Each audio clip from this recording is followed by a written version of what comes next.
Okay, guys, I'll step in if you guys want to take a 15-minute break. I'm going to run a couple of spots, one with Dr. McCord will be answering the phone in regards to racial profiling, if that's okay. Y'all want a 15-minute break? Okay, 15 minutes starting now. National Association of Black Defenders, a public service announcement. Racial profiling and racial injustice. You are calling the National Office of the National Association of Black Defenders in Washington, D.C. if you feel that you have been racially profiled against and that you have been served with inequality in any way. We want you to please pick up the phone and call today, 202-852-4816. One of the issues in America is poverty.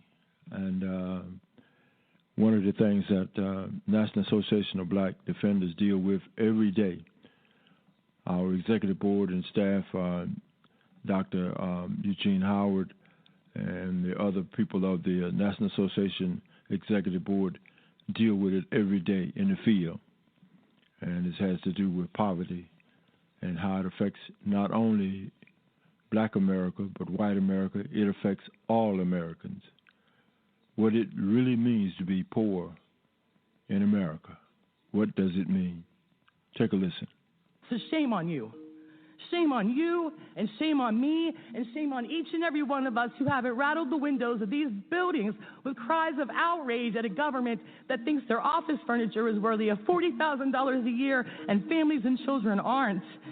The current poverty guidelines are ridiculously out of touch. I have 2 jobs and a bachelor's degree, and I struggle to make ends meet. The federal poverty guidelines say that I'm not poor, but I cashed in a jar full of change the other night so my daughter could attend a high school band competition with her bands. I can't go grocery shopping without a calculator. I had to decide which bills not to pay to be here in this room today. Believe me, I pulled myself up by the bootstraps so many damn times that I've ripped them off. Good morning. My name is Amy Jo Hutchison. I'm a single mom of 2 who's lived in West Virginia all my life. Today I'm here to help you better understand poverty because poverty is my lived experience. And I'm also here to acknowledge the biased beliefs that poor people are lazy and that poverty is their fault. But how do I make you understand things like working full-time for $10 an hour is only about $19,000 a year, even though it's well above the federal minimum wage of $7.25 an hour? I want to tell you about a single mom I met who was working at a gas station. She was promoted to manager, and within 30 days, she had to report her new income to DHHR. Within 60 days, her rent bumped from $475 to $950 a month. She lost her SNAP benefits and her family's health insurance. So she did what poor people are forced to do all the time. She resigned her promotion and went back to working part-time just so she and her family could survive. Another single mom I know encouraged her kids to get jobs. For her DHR review, she had to claim their income as well. She lost her SNAP benefits and her insurance, so she weaned herself off of her blood pressure medicines because she, working full-time in a bank and part-time at a shop on the weekends, couldn't afford to buy them. Eventually, the girls quit their jobs because their part-time fast food income was literally killing their mother. You see, the thing is, children aren't going to escape poverty as long as they're relying on a head household, who's poor. Poverty rolls off the backs of parents and right onto the shoulders of our children despite how hard we try. I can tell you about my own food insecurity. The nights I went to bed hungry so my kids could have seconds, and I was employed full-time as a Head Start teacher. I can tell you about being above the poverty guideline, nursing my gallbladder with essential oils and prayer, chewing on cloves and eating ibuprofen like they're Tic Tacs because I don't have health insurance and I can't afford a dentist. The poverty line for a family of 3 is $21,720.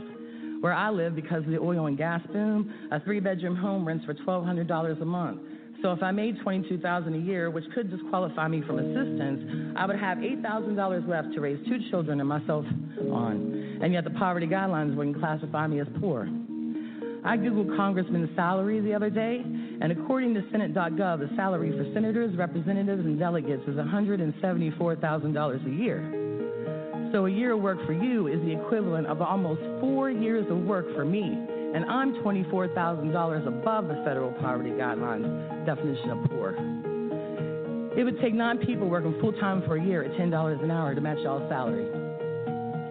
I also read that each senator has authorized $40,000 for state office furniture and furnishings, and this amount has increased each year to reflect inflation. That $40,000 a year for furniture is $360 more than the federal poverty guidelines for a family of 7. And yet here I am, begging you on behalf of the 15 million children living in poverty in the United States, on behalf of the 1 in 3 kids under the age of 5, and nearly 100,000 children in my state of West Virginia living in poverty, to not change anything about these federal poverty guidelines until you can make them relevant and reflect what poverty really looks like today.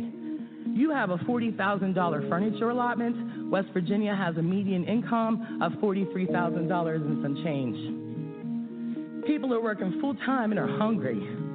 Kids are about to be kicked off the free and reduced lunch rolls because of changes y'all want to make to SNAP. Even though 62% of West Virginia SNAP recipients are families with children, the very same children who cannot take a part-time job because their parents will die without insurance. People are working full-time in this country for very little money. They're not poor enough to get help. They don't make enough to get by. They're working while they're rationing their insulin, and they're skipping their meds because they can't afford food and health care at the same time. So shame on you.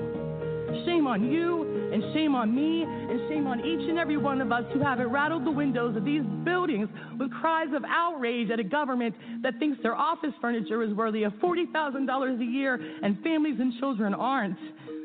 I'm not asking you to apologize for your privilege, but I'm asking you to see past it. There are 46 million Americans living in poverty, doing the best they know how with what they have, and we, in defense of children and families, cannot accept anything less from our very own government. Thank you. Thank you, Ms. Hutchinson. Thank you.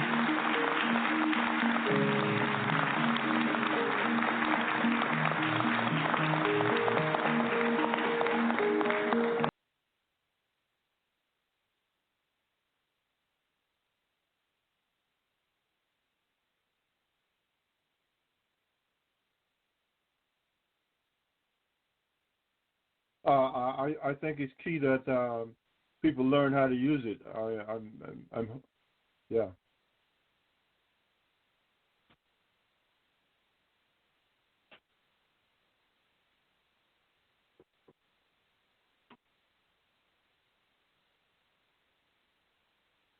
They tell more men that.